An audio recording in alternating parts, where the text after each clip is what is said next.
Today we're going to be factoring by grouping. This is our last factoring for all of geometry. You won't have to do factoring again, or you won't have to learn new factoring until you get to Algebra 2. So, last factoring, and this is factoring by grouping. So we're on 2.8, factoring by grouping. We are on page 69, and this is where we're going to take our notes for today. So, factoring by grouping, essentially if you have 4 terms, you're going to pair them up. If you have 4 terms, you're going to pair them up. So let's see what that means. Let's say you have 3x to the third minus 12x squared plus 2x minus 8.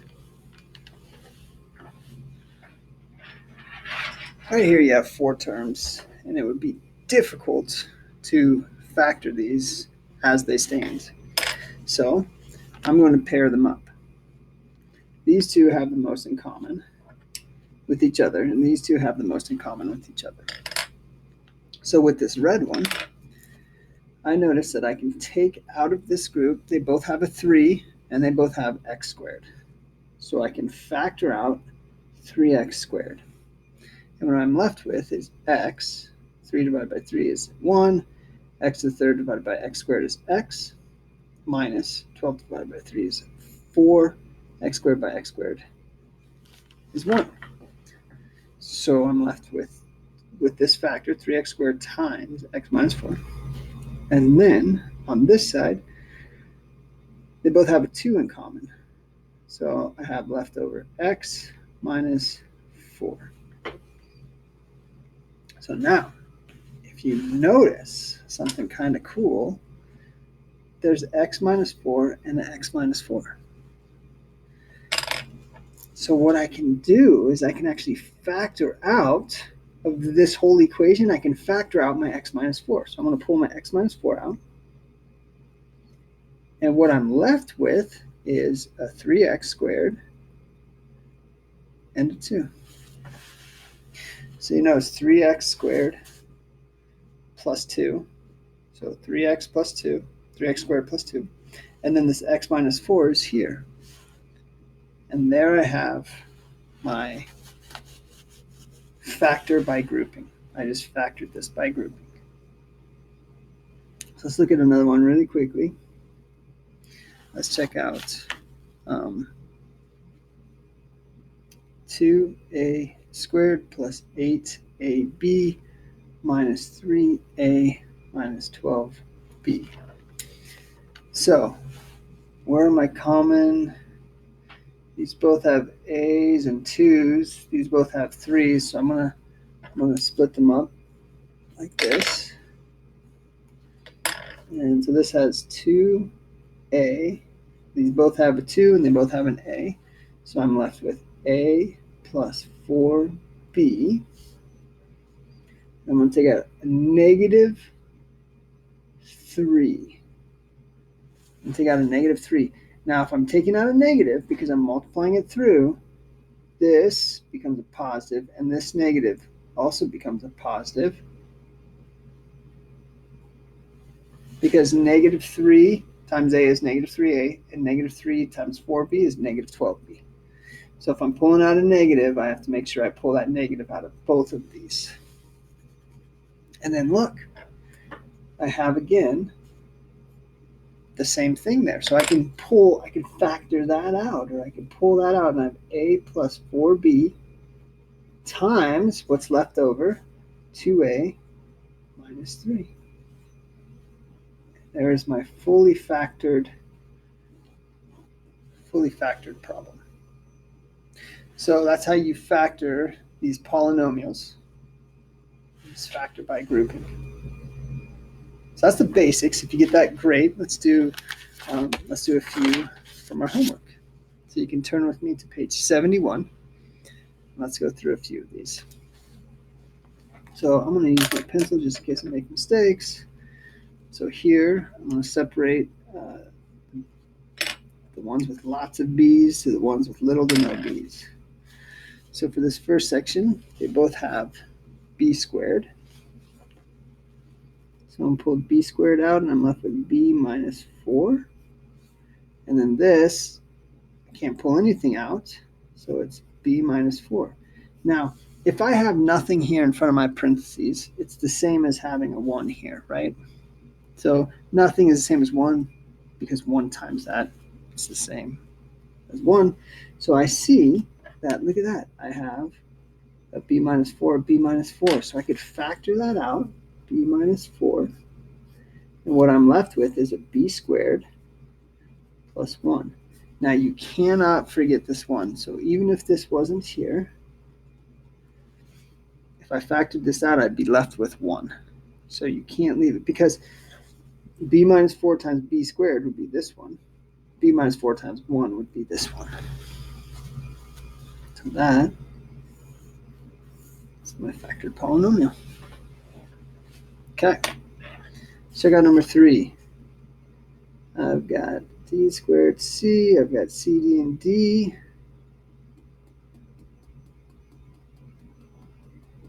Let's rewrite this one. D squared plus 2d plus 2c plus cd. So I just rewrote it, right? It doesn't matter. The order doesn't matter as long as I keep them values the same. So now I've got some with these, and I've got some with c's. So I'm going to pull out a d from this one, and I'm left with, maybe this isn't going to work. D plus 2. And I'm going to pull out a c, and I'm left with 2 plus d. Okay. Well, actually, those are the same, right? 2 plus d is the same as d plus 2. So if I had written this the other way, I would have gotten d plus 2. So that we can visually, it makes sense. I'm going to flop these two because if I distribute the c through, I get the same thing. So I now have d plus 2, d plus 2. So I'm going to factor out my d plus 2, and I'm left with d plus c.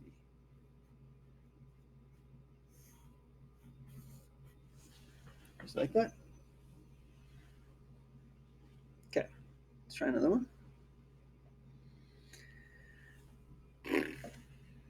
Again, I'm going to rewrite this, and this one I'm just going to rewrite in standard form.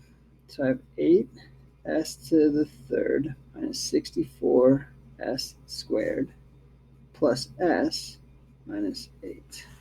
So I'm just rewriting it in standard form. Getting a slightly sharper pencil. So what do these both have in common? They both have an 8, and they both have s squared.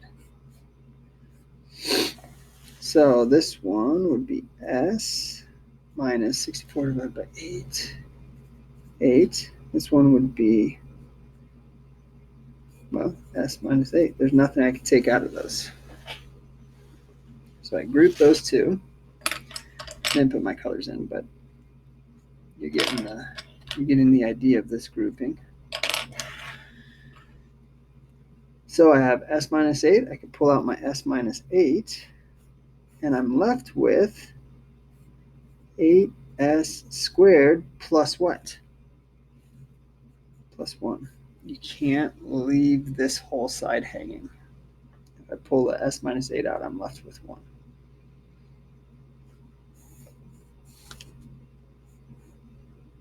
Okay. Let's try another one. 4x to the third minus 12x squared minus 5x plus 15. I'm going to go ahead and group these. So I have 4x squared.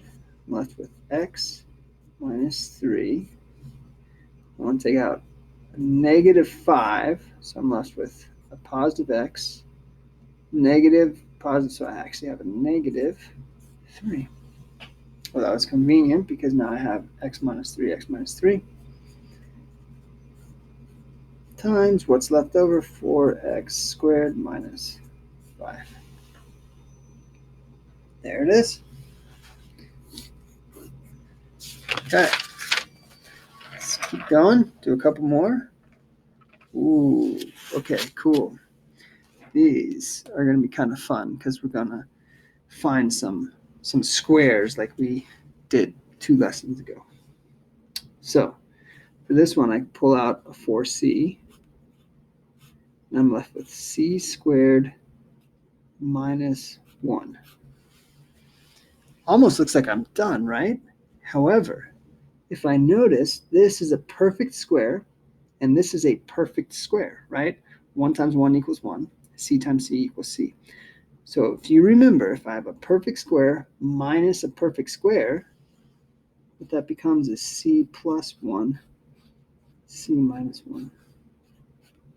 And never forget to keep that 1 in. So that is totally squared. Oh, look at this. We have perfect square and perfect square, but actually what I could do first is I could pull out 25 x squared. I could pull out 25 x squared. There's a little hint. All right, let's look at this one. Let's factor it completely. So I have a trinomial with a leading coefficient of 2. So these are my least favorite. I will be the first to admit. Then I have a negative 2, so I just have 1 and 2. So it's either negative 1 and positive 2 or positive 1, negative 2. I'm going to go with a positive 2 and negative 1.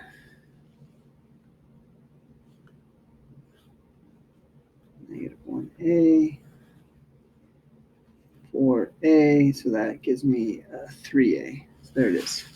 So 2a minus 1 times a plus 2. And that is factored as far as I could go. All right, let's see. 2, 3, 4, 5. I think just 2 is all I can pull out. Pull out 2, and I'm left with 10p squared plus 11p minus 6. Oh man, they really do this to us? That's lame. Ugh. Okay, so super lame.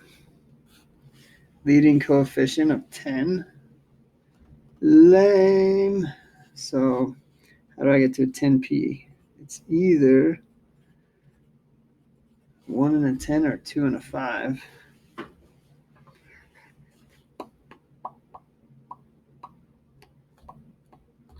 Let's do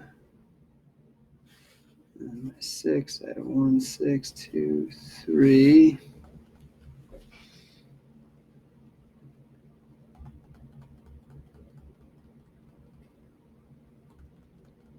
I want to say 5p, 2p. And then let's do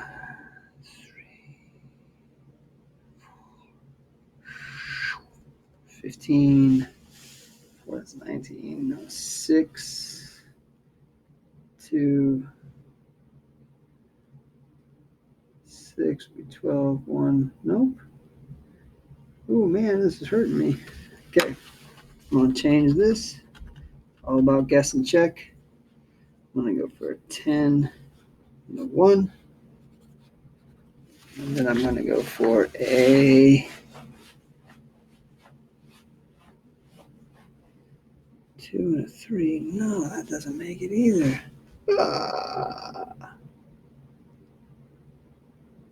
Oh, wait, I'm looking at the wrong. Oh, gosh. I was looking at 22. I'm supposed to be looking at the 11 and the 6. Okay. Just so I can get my head straight on. So, I'm going to pause the video since it's already taken so much time. And I'm going to figure this one out. So now that I'm looking for 10p and 11. Okay, sorry about that. So once I was back on the 11p, it became a little bit easier, but I went back to the 2 and the 5. And I figured 4 and 15 would get me there. So a negative, so I have positive 15p and negative 4p. So that gets me to positive 11p. I have to do my double smiley to check. And there is my fully factored. Ugh. You know what? I'm going to say skip this one. Skip that one. All right, but these two, we're back to this grouping where we have 4. So I'm going to go ahead and group this and this. I'm going to pull out of this. I'm going to pull an s squared. I have 3 plus 2. Wait, 3s plus 2 minus 7, which gives me a negative 20. Negative 21 divided by 7 is positive 3s plus 2. Look at that. 3s plus 2, 3s plus 2. So I have 3s plus 2 times s squared minus 7. All right, there's fully factored. Go ahead and do number 16. All right, and now we have to solve the equation. So none of these had an equal sign, so we didn't have to solve anything. But now we have to factor completely and then solve. So here I'll remove a 3, or I'll factor out a 3, excuse me, x squared minus 7x plus 10 equals 0. And then I will get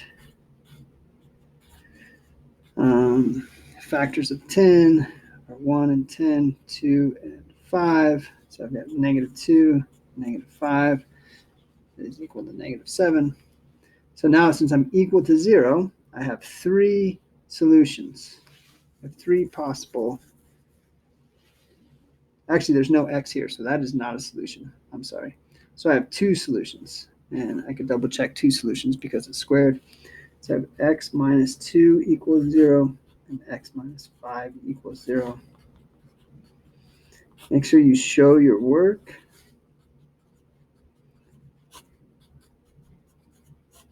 There are my answers. X equals 2 and x equals 5.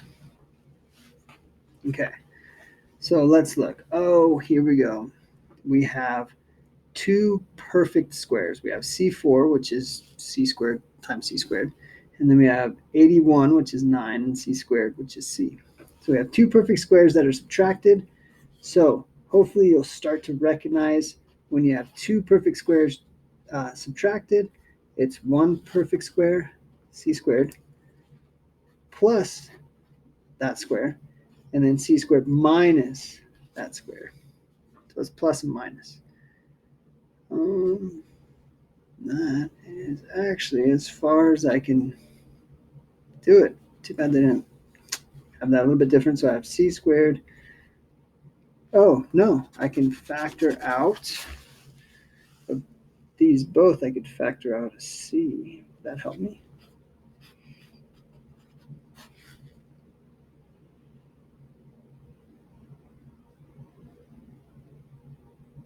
Oh, let's do that first. Back up. Let's factor out c squared first. So I'm left with c squared minus 81 equals 0. C squared times c plus 9 and c minus 9. There we go. Now we're a little bit better. So c squared equals 0, c plus 9 equals 0, and c minus 9 equals 0. Square root both sides, I get c equals 0. Minus 9 on both sides, I have c equals negative 9. Plus 9 on both sides, and I have c equals 9.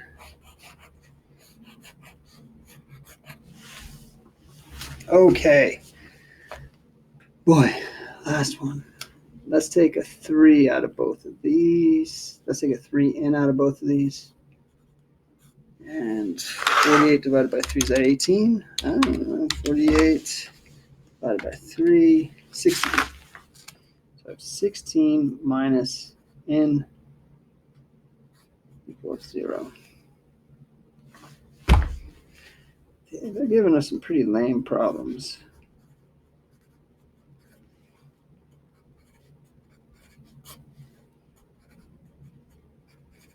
So for this, I have to multiply everything by -1, so I get n equals 16. And then divide by 3, and I get n equals 0. All right, there you go. There's your assignment. Enjoy, and give me a call or Zoom or an email if you have any questions. Thanks.